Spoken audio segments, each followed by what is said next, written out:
৩৩ বছর কাটল, কেউ কথা রাখেনি। ছেলেবেলায় এক বৈষ্ণবী তার আগমনী গান হঠাৎ থামিয়ে বলেছিল, শুক্লা দ্বাদশীর দিনে এসে অন্তরাটুকু শুনে যাবে।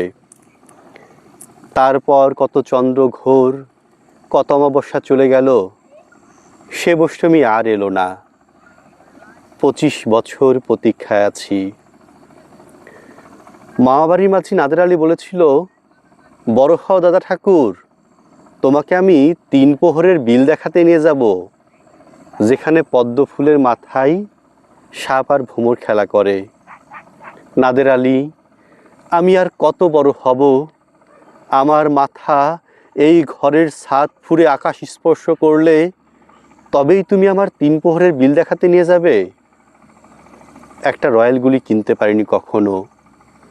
লাঠি লজেন্স দেখিয়ে দেখিয়ে চুষেছে লস্কর বাড়ির ছেলেরা। ভিকেরির মতো চৌধুরীদের গেটে দাঁড়িয়ে দেখেছি ভেতরে রাস উৎসব। অবিরল রঙের ধারার মধ্যে সুবর্ণ কঙ্কন পরা ফর্সা রমণীরা কত রকমের আমোদে না হেসেছে। আমার দিকে তারা ফিরেও চায়নি। বাবা আমার কাঁধ ছুঁয়ে বলেছিল, দেখিস একদিন আমরাও। বাবা এখন অন্ধ। আমাদের দেখা হয় নাই কিছুই। সেই রয়্যালগুলি, সেই লাঠি লজেন্স, সেই রাস উৎসব আমাদের কেউ ফিরিয়ে দিতে পারবে না। বুকের মধ্যে সুগন্ধি রুমাল রেখে বরুণা বলেছিল, যেদিন আমায় সত্যিকারে ভালোবাসবে সেদিন তোমার বুকেও এরকম আতরের গন্ধ হবে। ভালোবাসার জন্য আমি হাতের মুঠোয় প্রাণ নিয়েছি। দুরন্ত ষাঁড়ের চোখে বেঁধেছি লাল কাপড়। বিশ্ব সংসার তন্ন তন্ন করে খুঁজে এনেছি ১০৮টি নীল পদ্ম।